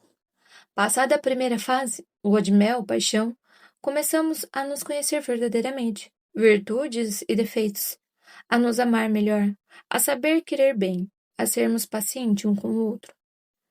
Incompreensões e atritos, quem não os tem? Fazem parte de todo o relacionamento, da realidade, da vida, do cotidiano. Em contrapartida, vem o amadurecimento, a compreensão. Todo amor exige sacrifícios, renúncias, tolerância, paciência. Não há receitas, nem escolas para se aprender a amar. Já dizia meu avô, amar é se impor e aceitar limites. Nosso casamento foi saudável. Construímos uma família bem estruturada, com uma sólida raiz de afetos. Ontem, 16 de março de 2005, 3 meses que o perdemos. Inesperadamente veio à minha lembrança uma canção italiana, que ele sempre cantava para mim. O título, Senza-te, Sem Você, cujo refrão em português é o seguinte. Eu que não posso viver um dia sem você, como poderei viver uma vida sem você? Quantas saudades, quantas recordações. Lembrei-me que nos seus últimos momentos, ele apertou fortemente minha mão, olhando bem fundo dos meus olhos. Foi a despedida final. Já não falava, mas consegui captar a sua última mensagem. Eu que não pude viver um dia sem você, como poderei viver uma vida sem você? O amor é eterno enquanto dura. Vinícius de Moraes. O nosso durou até o último olhar. Nem dimenticate que nostro amor durerê per sempre. Geraldo C. Lavenda. A boa idade. Sem dúvida alguma, a idade madura não é o começo do fim, e tampouco a velhice é sinônimo de reclusão, isolamento, solidão. Felizmente, logo agora que atingi a idade avançada, velhice, 76 anos, ela ganhou um sinônimo muito carinhoso. A boa idade, tudo ou quase tudo, nos é permitido. Atualmente, na boa idade, podemos fortalecer e até criar novas amizades, variar nossos interesses, curtir as coisas boas que a vida ainda tem nos oferecer. Aceito como natural o que é natural, acolho com simpatia e aprovação as inovações. Vivo com alegria, com elegância, com vitalidade. Procuro esconder meus achaques. A escolha é minha, toda minha. Doenças e mortes são inevitáveis. Devemos, mesmo as duras penas, aceitá-las. O mesmo acontece com nossa infância, adolescente, mocidade. São efêmeras, transitórias. Após a juventude, chega a maturidade. Que palavra aterrorizadora. Traduz responsabilidades. Já passei por todas elas. Fases inesquecíveis da minha vida. Tantas lembranças. Agora vou ganhando um presente inestimável valor. A velhice. Nem todos conseguem ganhá-la, e agora então, que seu nome é boa idade, cheguei à conclusão de que esta é a melhor fase da vida. Tem suas compensações, suas alegrias, seus privilégios. A escolha é toda nossa. Viver é elaborar, é criar. Como é bom olhar para trás e ver um passado semeado de boas recordações. Lembro-me de uma música de carnavais passados. Recordar é viver. O curso da vida significou-me torná-la cada vez mais completa. Sentir que o mundo tem um lugar para mim, independente da minha idade, e sobretudo sentir que sou respeitada e muito amada pelos filhos e netos. Recordações. 20 de dezembro de 2006. 2 anos longe de você. Eu que não pude viver um dia sem você, como poderei viver uma vida sem você? Este era o refrão da sua canção preferida. Cinzete, sem você. Mas a vida continua, mas sem o brilho de outra. Nunca mais porei meus olhos nos teus, mas a lembrança do seu último olhar, a mim dirigido, do último aperto de mão, serão guardados e relembrados pelo tempo afora. Saudade, palavra doce que tanto maltrata. A partir do momento em que você nos deixou, nas noites insones, ao olhar para o céu, viu na estrela que mais brilhava, ouvia suas respostas às minhas indagações. Cada dia que se passa, sou eternamente grata a Deus pelo maravilhoso esposo com o qual fui presenteada. Não apenas bom esposo, mas um filho dedicatíssimo. Filho que todos deveriam imitar. Um pai extremoso, um amigo leal. Você foi a luz que, aqui na terra, iluminou, tal qual um farol pulsante, nossas vidas. Seu exemplo de amor incondicional, bondade, força, determinação. Tenho certeza que será seguido por seus filhos e netos. Servirá como bússola a direcionar o caminho deles. Sua capacidade de fazer amigos, sua integridade, seu sorriso, presença constante em seu semblante. Foi uma marca muito forte em sua jornada. 79 anos de existência, 52 anos de união. Sinto muita falta da sua presença física, do seu calor, do seu riso, ou melhor, da sua gargalhada, do seu otimismo, da sua alegria de viver, da sua mão estendida sempre que eu, os filhos e netos precisavam, da presteza em ajudar ao próximo. Outros fatos que nos fazem recordar muito. Suas anedotas repetidas, suas tristezas remoídas, os beijos que implorava às netinhas. Agora, 2 anos que o perdemos, restamos-nos a saudade, boa de uma pessoa tão presente em nossas vidas, a recordação dos seus últimos momentos. Todos nós, sem exceção, reunidos ao seu lado, como sempre desejou, vendo em seus olhos a angústia por nos deixar, pela primeira vez, sozinho. sabendo que você queria cantar mais uma vez nossa canção. Senta-te. Como foi doloroso. O livro que seu filho dedicou, Geraldo Lapenda, mais do que um requiem, imortalizou. Fez ver todos que o leram a maravilhosa e exemplar lição de vida que você nos legou. Professor, esposo, pai, avô. Todos que o leram surpreenderam-se ao tomar conhecimento do grande homem que você foi. Nunca buscou glórias ou honrarias, nem almejou altos cargos, porém os atingiu, sem nunca os pedir. Nunca se sentiu envaidecido com as glórias alcançadas. Sua única vaidade era sua família. Alcançou o título de magnífico por ser reitor da UFPE, mas mesmo sem esse título você sempre foi magnífico, pela sua maneira de ser, pela sua maneira de tratar a todos com magnitude. Foi magnífico em todos os seus atos, em todos os seus gestos. Nunca esquecerei da dedicatória do livro que me presenteou quando completei 70 anos. O livro Nada Dura para Sempre. Autor Sidney Sheldon. Dedicatória. Ao amore della mia vita, questo regalo sia solo is quero so offrir Geraldo. Ma bada no dimenticare, scegli nostro amore durerê per sempre. Ao amor da minha vida, este presente que somente o coração pode oferecer, Geraldo. Mas atenção, não se esqueça que o nosso amor durará para sempre. Você sempre permanecerá em nossos corações, até um dia, em breve, nos encontraremos. Hoje, 2 longos anos sem você.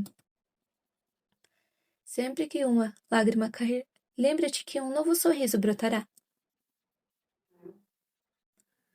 Ainda ontem chorei de saudade. Dia 1º de janeiro de 2007. Chorei. É verdade. Ainda não aprendi a sentir. Uma coisa, porém, dá-me forças, dá-me ânimo para prosseguir na caminhada da vida. É debruçar-me na janela do passado e não ter de me arrepender de nada do que fiz. Tudo foi tão bom, até as enchentes, mas as enfrentamos juntos, nas alegrias e na tristeza, sempre juntos. E o bom é que os momentos de felicidade sempre superaram as dificuldades. Nossos filhos foram nosso prêmio, nosso orgulho. O mesmo esperarei dos meus netos. A vida continua, continuará. A Nick,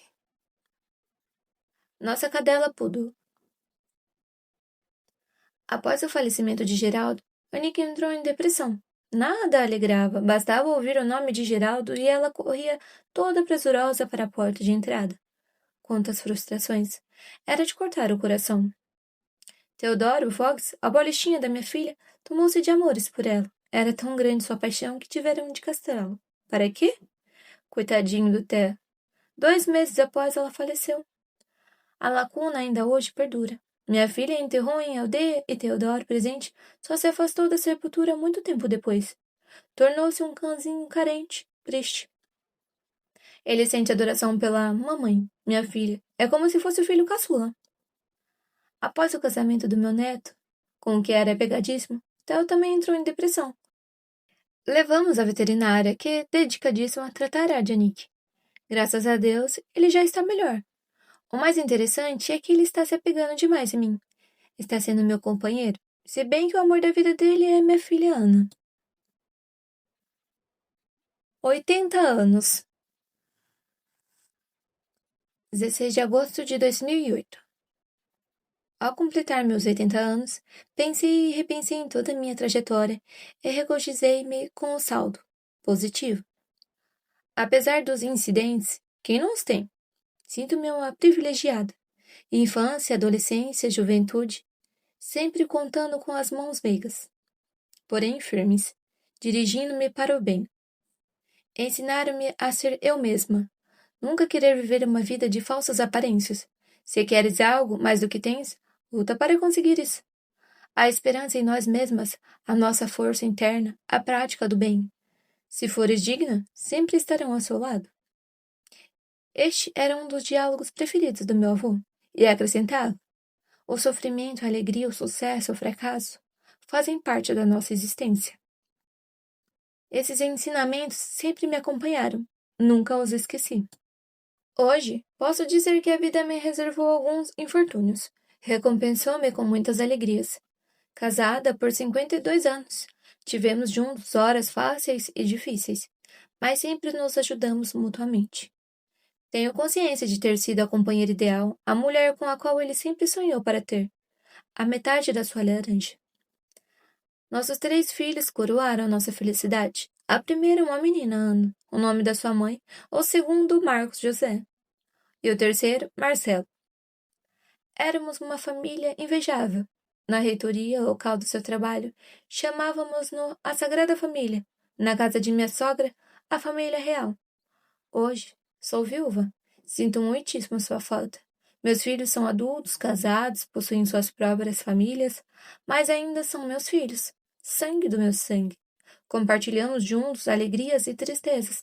Mãe e avó continuam sendo atuantes em suas vidas, todas as quintas-feiras, a não ser por um motivo superior. Nos reunimos para um jantar. Costume intuitivo pelo meu marido. Desejava a união dos filhos. A fim de que, continuamente, uma família unida é necessária à convivência, palavras dele. Sempre que meus filhos viajavam ao lazer, convidavam-me para acompanhá-los. Após a minha viuvez, já fui ao sul do Brasil. Conheci Porto Seguro, Chile e Argentina. Adorei Bariloche. Fiz uma viagem inesquecível a Marrocos, Tunísia, Cartago, sul da Itália, França e Portugal. Estas viagens troquei-as pela festa que queriam me oferecer pela passagem nos meus 80 anos. Atualmente, minha vida consiste em sonhar, dormir ou acordado, cultivar plantas e ler bons livros, principalmente os que me levam a paisagens longínquas. Estou agora obcecada em conhecer o Egito. Muitas vezes sinto um grande desejo de ir encontrar-me com Geraldo, mas pensando bem, sinto que meus filhos e meus netos ainda precisam de mim. Já estamos, desta vez, todos juntos, certo de passarmos o carnaval no Caribe. Iremos de avião até Miami e logo partiremos no Ruby Prince, navio luxuosíssimo, ao Caribe. A viagem durará 8 dias. Do Caribe, retornaremos a Miami e, enfim, regressaremos ao Recife. Ultimamente, a frase que mais ouço é: Você fez 80 anos? Nem parece. Com tanta essa jovialidade? Confesso que gosto de ouvi-la. Faz bem ao meu ego. Dificuldades fazem parte da vida. No momento difícil da minha vida, junho 2008. Dificuldades no cotidiano fazem com que cresçamos em nossas realizações. Erga-se, não se deixe abater. Não incomode o vizinho, seja ele quem for. Pais, filhos, sobrinhos, netos, com suas lamúrias, seus desabafos. Confie e espere em Deus. Quando o sol nascer, trará um novo dia e, quem sabe, um novo amanhecer de separar suas angústias, seus medos. Trará paz, esperança, um recomeço mais feliz. Volte a sonhar, a ter fé.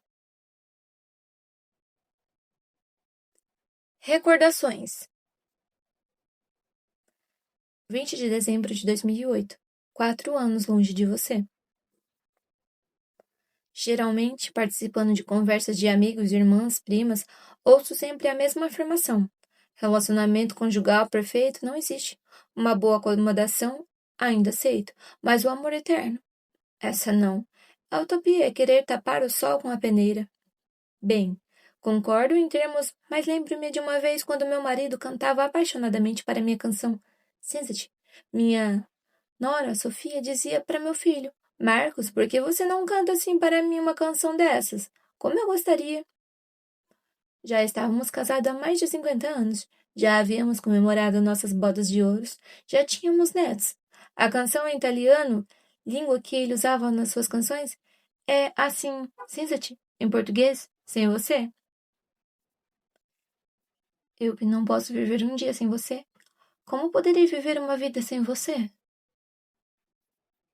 Eram muitas as declarações musicais, mas essa foi a que tocou mais meu coração. Passamos por maus pedaços, mas sempre unidos. Sentimos nossa complementação. Lembro-me de uma música de carnavais passados. Recordar é viver. Hoje eu sonhei com você. Quando temos boas recordações, como é bom recordar, viver, sonhar de olhos abertos. Aos 80 anos, é maravilhoso reviver o passado. 52 anos de casados, completados exatamente no dia em que ele foi enterrado, 20 de dezembro desta data festejada. No primeiro ano, só nós dois. Em seguida, com filhos, netos, noras, genro. Antes, meu professor, depois esposo, pai, avô. Professor ele foi até o final. Pois quando eu, meus filhos, meus netos tínhamos alguma dúvida, era ele o nosso mestre, nosso dicionário ambulante. Lembro-me certa vez, Felipe, meu segundo neto, aluno estudiosíssimo, do Colégio Santa Maria em Boa Viagem, dentre todos os alunos de sua classe, respondeu ao quesito. Todos devem estar. Ele foi o único da classe a acertar. Toda a classe reescreveu. Todos devem esta. A professora, uma incompetente, decretou que ele tinha sido o único a errar na resposta. De imediato, ao chegar em casa, telefonou para o avô, relatando o incidente. Só ouvimos o grito no telefone. Você está certo, certíssimo. Diga à sua professora que quem está dizendo isso é o professor de português, catedrático e livre-docente da UFP. Mande estudar para poder ensinar. O caso chegou à coordenadora do colégio. A mesma ficou horrorizada com a ignorância de uma professora de um colégio classe A. São coisas inesquecíveis, sempre alegre e bem-humorado, mas aí de quem pisasse nos pés de alguém da família. Sangue do meu sangue, eis o refrão da família Lapinda. Sua presteza em orientar-nos, seu amor pela família, sua gargalhada, seu riso permanente, seu perfume, sua voz. Adorava cantar. Suas teimosias, implicâncias, suas repetições por vezes enfadonhas, suas declarações de amor.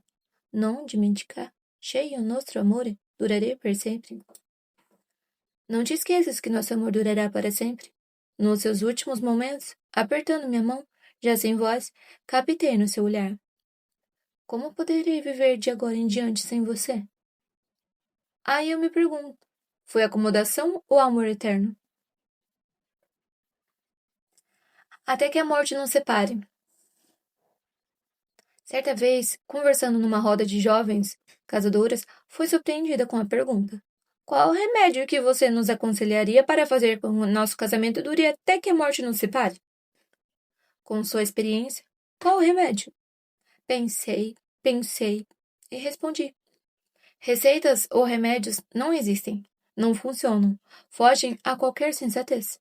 O que é bom para uns não funciona para outros. Vinícius de Moraes disse que seja eterno enquanto dure. Bem, tenho plena consciência que nunca deixei a chama do nosso amor apagar-se. Ambos fomos sempre vigilantes, atentos. Quando pequena, era asmática. Que sofrimento! Médicos sendo substituídos, meus pais encharcavam-me de remédios, não podia apanhar sereno, sorvetes e picolés, nem sonhar. Finalmente, aos 12 anos, o último médico sentenciou: para asma e marido não existem remédios. Para cada caso, uma receita. O que aconteceu foi realmente surpreendente e inexplicável. Minha asma desapareceu definitivamente após minha primeira menstruação. Fiquei completamente curada. Acredito eu que, com maridos, deve haver um tratamento diferenciado para cada caso. A vida conjugal não deve ser copiada, nem imitada.